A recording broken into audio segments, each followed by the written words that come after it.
She was 13, flying first class on a reward from her dad. Minutes before takeoff, a flight attendant asked her to give up a seat for a woman from coach. And nobody said a word. But one quiet text to her father changed everything. Saria Duval's feet barely touched the floor as she sank into the plush leather seat of 2A. Her legs swung slightly, nerves buzzing with quiet excitement. She ran her fingers along the polished armrest, then glanced out the window, the runway stretching like an open road. First class. Her first time. She could hardly believe it. It wasn't even her birthday. It wasn't a holiday or a trip for some big event. This flight from Portland to New York was her dad's way of saying well done. She just completed a 2-week STEM leadership camp at Oregon State. The only black girl in her cohort, and also the youngest. Her father, Rennick Duval, had booked her a VIP seat to celebrate the accomplishment.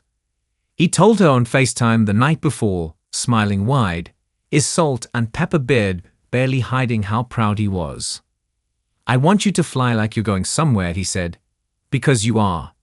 She packed the night before carefully. Her hoodie was neatly folded over her tote bag, a fresh notebook tucked inside, and a copy of Kindred by Octavia Butler balanced on top. That was her read for the flight, her dad's recommendation. Now she reached for the book and opened to the dog-eared page, flipping quickly past the first few chapters. She wanted to get lost in it, maybe finish the whole thing before they landed. But that didn't happen. It started with a flicker of motion beside her. A flight attendant, blonde bob, bright lipstick, badge that read Tamara, paused at her row. Tamara gave her a brief glance, then looked down at her tablet, tapped the screen once, and leaned in slightly. "Hi, sweetie," she said, voice clipped. "There's been a seating issue. I'm going to need you to move." Saria blinked. "Move where?" Tamara's smile tightened. "We have a preferred guest who needs this seat. I'll get you a place in the back. It won't take long." Saria's face flushed. She looked down at her boarding pass. 2A, clear as day. She looked back up. "But this is my seat. I didn't do anything wrong." Tamara exhaled quietly, shifting her weight.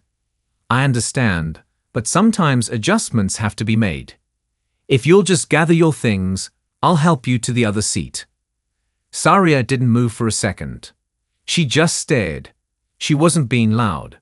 She wasn't resisting. She was confused, that was all. The attendant's tone dipped just a little more. "It'll only take a minute, okay." People were watching now. A man in 2B glanced over, uncomfortable. A woman across the aisle frowned slightly, but said nothing. Saria felt all of it. She stuffed her book in her tote bag and stood up slowly, pressing her lips together. She followed Tamara down the narrow aisle. The eyes followed too. They placed her in 34C, a middle seat, between a young guy in a Seahawks jersey and a sleepy older woman in scrubs. The air smelled like peanuts and sanitizer. Her knees pressed into the tray in front of her. She didn't cry, but her throat burned.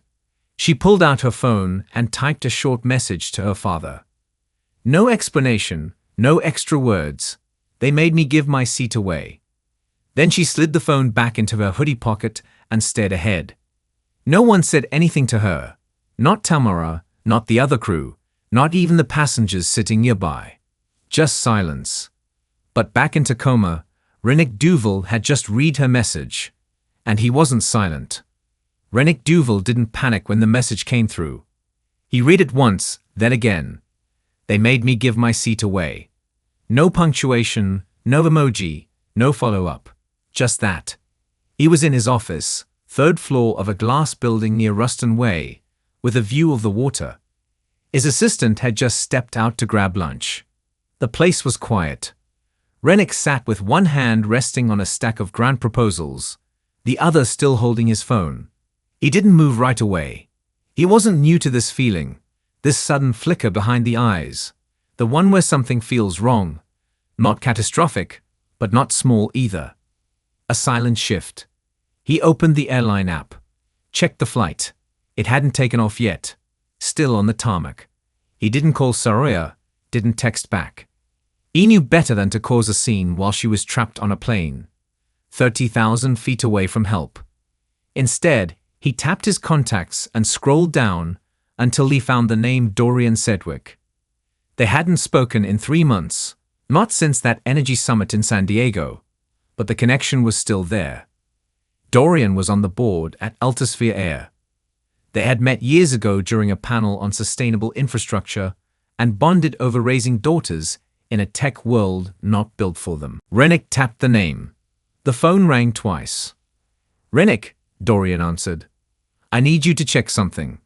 Quietly, okay?" Dorian's voice shifted. "What's wrong?" "My daughter is on flight 718. Just boarded at PDX, assigned to first class. 2A, a crew member moved her to the back without explanation. Said the seat was needed for a preferred guest." Silence. Then, "What?" "She's 13. Dorian exhaled. "I'll look into it. I'm not asking for a scene. I'm not asking for a press release," Rennick said, voice low, firm. "But I want to know what protocol allows a child with a confirmed first-class ticket to be bumped mid-boarding for a passenger who didn't pay for that seat. I'll look into it personally." "Good." He hung up, sat back. Still didn't text Saria. She didn't need pressure. She needed peace. He trusted her, but more than that, he trusted himself. He knew the difference between a misunderstanding and something that felt deliberate. Back on the plane, Saria stared at the seat in front of her, motionless. The captain had just made an announcement about turbulence. The woman beside her, the one in scrubs, reached into her tote and offered her a mint. "You okay?" she asked. Saria shrugged. "I guess." "That was your seat up there." "Yeah." The woman paused. "That was wrong." Saria nodded slightly, but it didn't help much. Her stomach still felt heavy. Not because of the move itself, but because no one else had said anything. Everyone just watched. No explanation. No apology. Just a quiet rearranging, as if she didn't matter. She wondered if the woman in 2 knew the seat wasn't hers.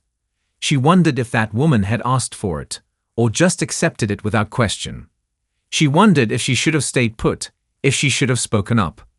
But it was hard to speak up when everything told you to be polite. The flight eventually took off. The engine rode beneath them, and Saria opened her book again. But she couldn't concentrate. The words blurred. Her fingers gripped the pages, but she kept rereading the same line over and over. Somewhere mid-flight, her dad finally replied. Just 3 words. "Got it." Handled. That was all. But in a boardroom in Seattle, the first internal email had just been sent.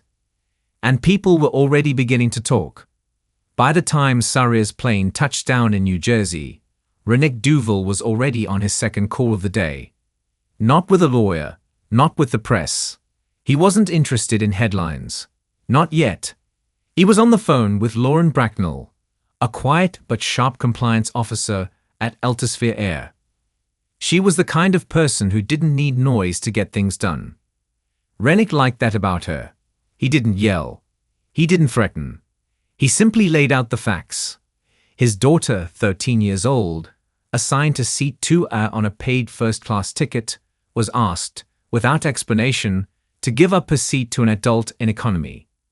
And no one explained why. Lauren was already 3 steps ahead. "I saw the internal thread about this late this morning." Dorian flagged it personally. "It's already been escalated to the regional supervisor. They're reviewing gate logs and flight crew decisions. I just pulled your daughter's boarding record. Everything's legit. She checked in early. No errors." Rennick didn't respond right away. He stayed out the window of his office, watching a ferry cut through the bay. Then he asked, was the woman who took her seat upgraded due to frequent flyer status? Lauren's voice lowered. That's one possibility. But even then, they should have bumped someone without a confirmed first-class seat, and certainly not a minor flying alone. Can you tell me who made the decision? That's what we're digging into. So far, it looks like it was pushed by the lead flight attendant, possibly at the gate level 2. Could have been a quick judgment call, but that doesn't excuse it. Rennick leaned forward. His voice was measured. This isn't just about a bad call. This is about who gets protected and who gets moved without question.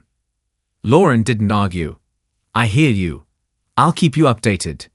He ended the call and sat back, finally exhaling. He looked down at his watch. Saria's plane should have landed. He texted, "You good?" A few minutes later, she replied, "Yeah, just tired." That cut deeper than he expected. Not mad, not even scared. Just tired. He stared at her message for a long moment before picking up his phone again. This time, he called Tyler Obasi, an old friend who ran a small but respected PR firm in Tacoma. "I don't need a press push," Rennick told him, "but I want you to monitor social. Something happened to Saria today. It might stay quiet, or it might not. Either way, I want to be ready." Tyler didn't hesitate. On it. While Rennick worked the phones, Saria wheeled her suitcase toward the pickup zone at Newark Liberty. Her aunt Noreen spotted her from the car, hopped out, and waved her over. Saria smiled, but it was small. "Hey baby." Noreen pulled her into a hug, squeezing her tight. "Look at you, my little traveler." Saria let out a breath she hadn't realized she'd been holding. "Hey, you hungry? We got time before the Holland Tunnel. Want to stop for fries?" "Yeah," she nodded. "Fries sound good." She didn't bring up the flight. Not yet. Noreen didn't ask, just turned up the music a bit, humming along to an old Lauryn Hill track as they pulled onto the freeway. But somewhere between mile markers and toll booths, Saria's phone buzzed again. A text from a classmate back home. "You okay? I saw a post about a kid getting moved off a first-class seat. It wasn't you, right?" Her stomach turned. But by the time she refreshed her feed, the post had already been shared over 2,000 times. And people had questions. Lauren Bracknell's inbox was flooded by 7:40 the next morning. Not press, not passengers. Internal flight crew reports, time-stamped logs, gate transcripts. Someone from corporate legal had already flagged the flight. The subject line read, "PDX 718 seat reassignment. Priority review." She clicked the folder open and started digging. Flight 718 boarded on time, 8C4, Portland International Airport. Final destination, Newark Liberty. Lead gate agent, Brenda Heller. Flight service manager, Martin Reese assigned. Lead flight attendant, Tamara Gibbons. Lauren's eyes narrowed. Tamara. The same name Rennick had mentioned. She clicked through the incident timeline. There was a log entry about a seat adjustment requested by crew to accommodate Platinum Tier flyer, but the name of the flyer redacted. She picked up the phone and called Martin Reese. He answered on the third ring. "Reese, this is Bracknell. You were the onboard manager on 718 yesterday." "Yeah, something wrong?" "I'm reviewing a reassignment decision. Seat 2A, young girl, was moved to the back mid-boarding. Can you walk me through that?" Reese sighed, long and loud. That was Tamara's call. Said there was a platinum flyer bumped from first class on a previous leg. And corporate told us to prioritize the next opportunity. She flagged the kid's seat, told me it was a booking issue. "Did you verify?" I asked if the girl had the wrong boarding pass. Tamara said it was a mix-up, and she'd handle it. I didn't press. "Did you see the passenger?" Reese hesitated. "Yeah." She looked confused but calm. Lauren's tone sharpened. "She's 13. She was flying alone." I didn't know that. Lauren didn't respond. She was already typing. In Tacoma, Rennick stood in his kitchen, scrolling through his phone while his coffee brewed. Tyler Obasi had sent him 3 links already. Blog posts, Facebook rants, and a short clip from a TikTok, where someone on the flight described a young black girl getting pushed out of first class. Rennick read it all without blinking. The comments underneath were already rolling in. Some people were skeptical. Others weren't surprised. Then a name showed up, a former Altosphere employee. She didn't say much, just, "This isn't the first time I've seen this kind of thing on our routes." Rennick forwarded the post to Lauren. No subject line. Lauren saw it. 15 minutes later, she sent him a one-line reply. "We're moving on it." Back on the East Coast, Saria sat in her aunt's kitchen, a bowl of cereal in front of her, mostly untouched. Noreen was on a Zoom call in the next room, but she kept glancing over with quiet concern. "Anything you want to talk about, baby?" she asked during a break. Saria shook her head, but her fingers tightened around the spoon. "It's fine. Doesn't seem fine." "I didn't make a scene," Saria said softly. "I just moved like she told me to. That doesn't mean it was okay." Saria kept her eyes on the bowl. "What was I supposed to do? Argue?"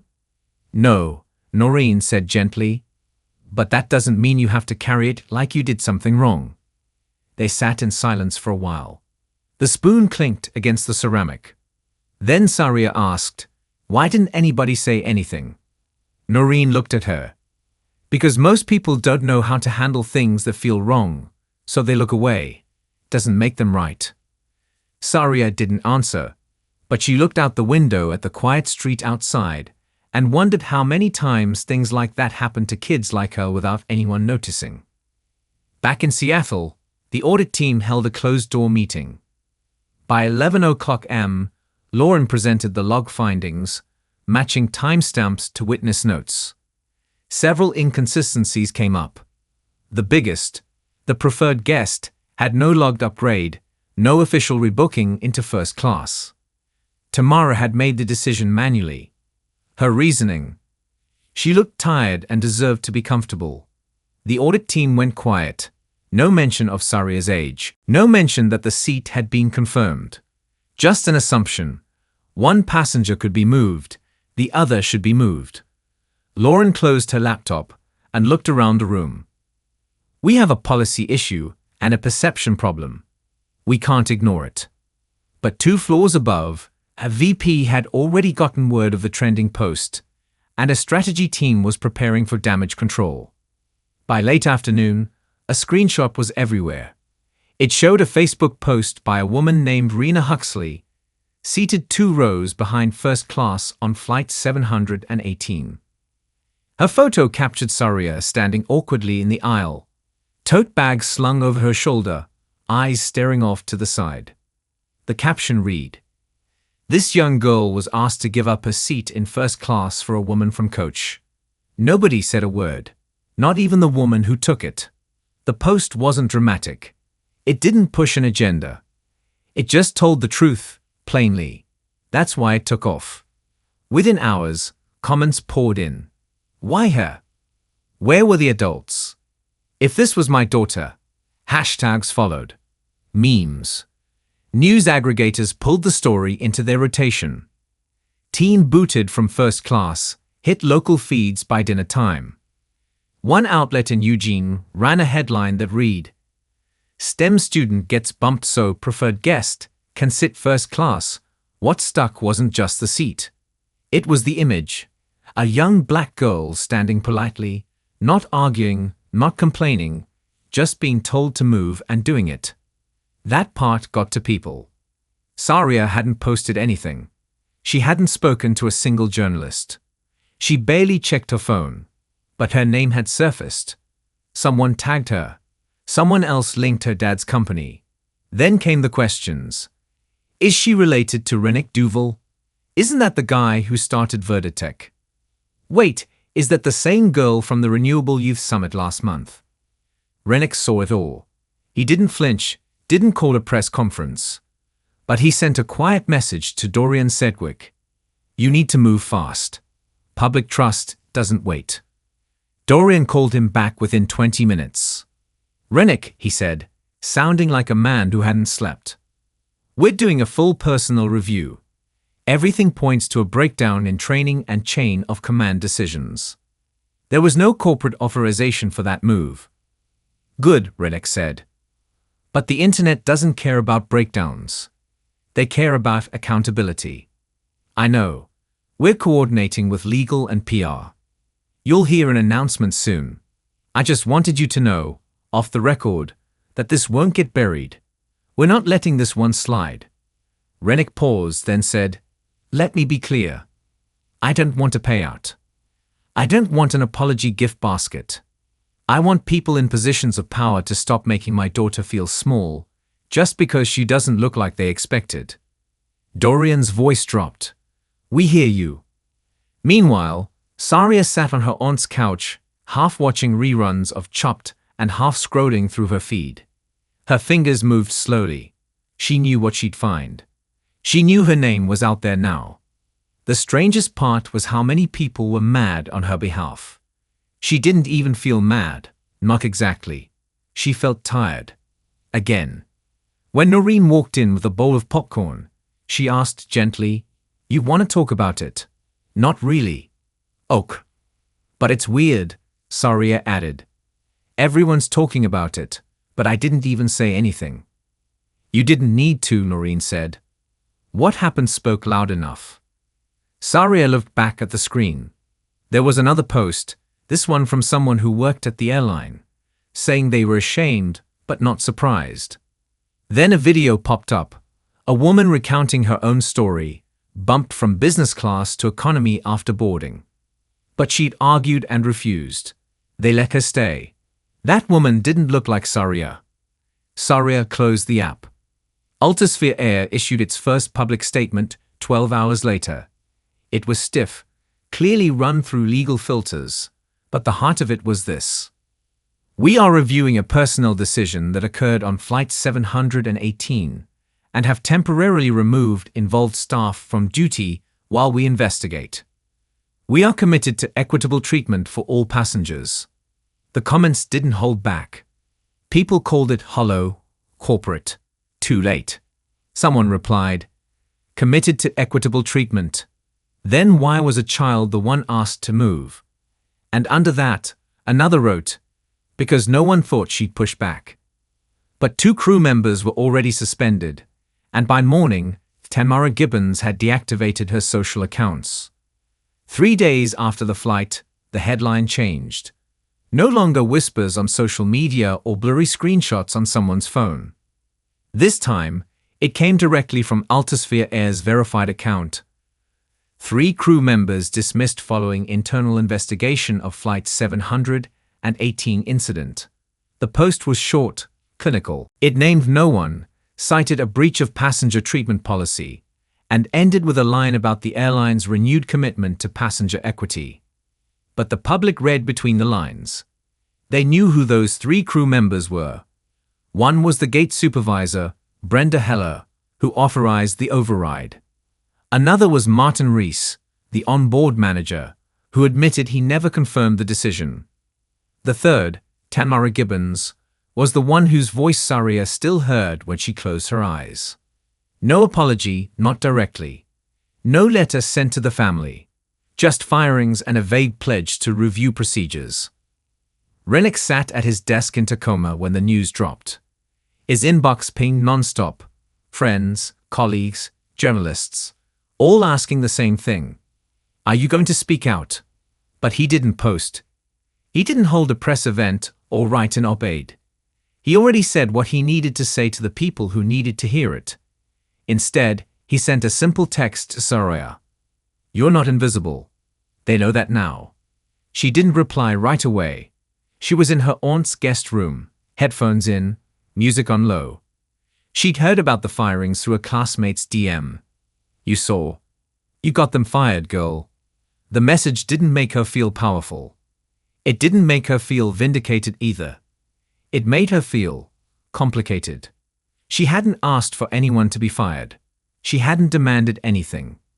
All she did was move when she was told. And now people were talking like she led a protest. She turned off her music and scrolled again. Articles, think pieces, interview requests, her name attached to things she hadn't written. Then came the photo again, the one taken mid-flight, her tote bag clutched tight, standing in the aisle like she didn't belong there. That one kept showing up again and again. Noreen walked in, holding a folded newspaper, the kind you could still buy at the corner store. She placed it on the nightstand. Front page, quiet grace. Teens, silent moves sparks, loud conversation. Saria stared at it. "I don't want to be anyone's symbol," she said. "You're not," Noreen replied. "You're a kid who was treated unfairly. People are reacting to that. That's not on you." Saria looked back down at her hands. "I didn't even say anything." "You didn't have to." At the airline's headquarters, Lauren Bracknell sat across from her CEO in a glass conference room. The mood was tense. The company had managed to avoid a full media implosion, but public trust had taken a hit. "We followed procedure," one of the VPs said. "We moved quickly. We issued the statement. Terminated staff." "People don't remember procedures," Lauren interrupted. "They remember how something made them feel." There was a long pause. "We need to rethink training," she added. "Not just policies, but instincts. Who we prioritize, who we protect, who we believe. That's what failed here." The CEO nodded slowly. For once, no one argued. That evening, Rennick opened his laptop and typed something. Not a public post, not for Twitter. Just a personal note, saved in his journal folder, titled with the date. He wrote, "You want to believe that when your child does everything right, when she works hard, when she leads with kindness, when she earns her place, she'll be protected. But the world doesn't always work like that. Sometimes people need to be reminded that she belongs." He stayed at the screen for a while, then closed the laptop. But hundreds of miles away, Saria was about to say her first words in public since the flight. And no one saw it coming. The auditorium was half full. Teachers, students, a few parents, and some bored-looking 8th graders fidgeting in plastic chairs. It was Career Week at Thornton Middle School in Teaneck, New Jersey. A low-key event, mostly ignored by local press. Nobody expected a moment. Saria hadn't planned to speak. She was just visiting for the week, tagging along with her aunt Noreen, who taught math there. But when one of the guidance counselors heard she'd just completed a STEM camp in Oregon, she'd invited her to sit in on a leadership panel. 5 students, 1 mic, a folding table with plastic water bottles. The others introduced themselves first. Student Council Rep Junior Coder, volleyball captain. When it was Saria's turn, she stood up slowly, tugging at her sleeve. She looked smaller than usual in the oversized hoodie, but her voice was clear when she began. "I'm Saria Duval. I'm 13. I just finished a leadership camp for girls in science and tech." A few heads turned. Someone whispered. Maybe they recognized the name. Or maybe it was the confidence in her voice. She paused, then kept going. "I want to talk about something different today. Not a job or a goal, but something I didn't expect to learn this year." The room quieted a little. "I flew to New Jersey alone last week. My dad gave me a first-class ticket. It was his way of telling me he was proud of me." A few teachers exchanged looks. But right before the plane took off, someone asked me to move. They didn't explain much, just said someone else needed the seat more. Saria didn't raise her voice. She didn't dramatize it. I moved. I didn't argue. I didn't cry. But later, I realized I gave up something I earned. And no one asked the person who took my seat if she had earned it. She let that sit. The room stayed silent. It's not just about a plane. It's about who people expect to be in certain places and who they think is just visiting. She looked at the students in the front row, some wide-eyed now. Sometimes, even when you do everything right, you still get pushed aside. And you start to think maybe you should just stay quiet, so you don't make things worse. Saria gripped the sides of the podium. "But I learned something. You don't have to yell to be heard. You don't need a microphone to matter.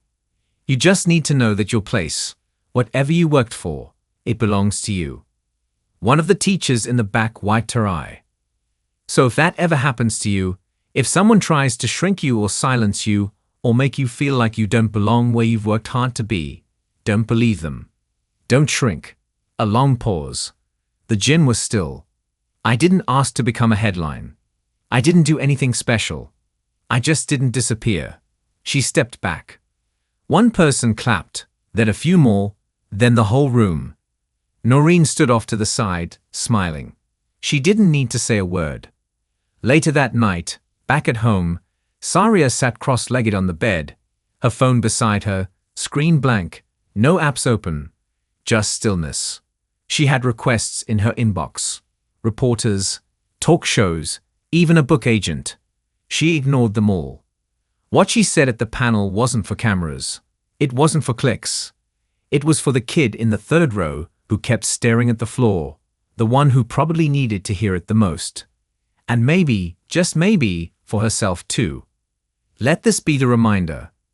Sometimes the world tells people to be silent, to move aside, to stay invisible, even when they've done everything right. But those quiet moments of resistance, they echo louder than anything else. You don't always have to fight with fists or fire. Sometimes you fight by staying visible, by standing still, by refusing to disappear. If this story moved you, share it. Leave a comment. And if you've ever been made to feel like you didn't belong, speak up, even if your voice shakes.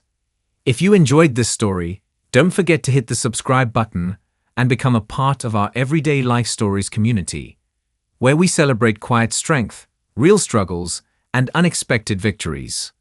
Where are you watching from? Drop a comment below. We love hearing from our amazing viewers around the world.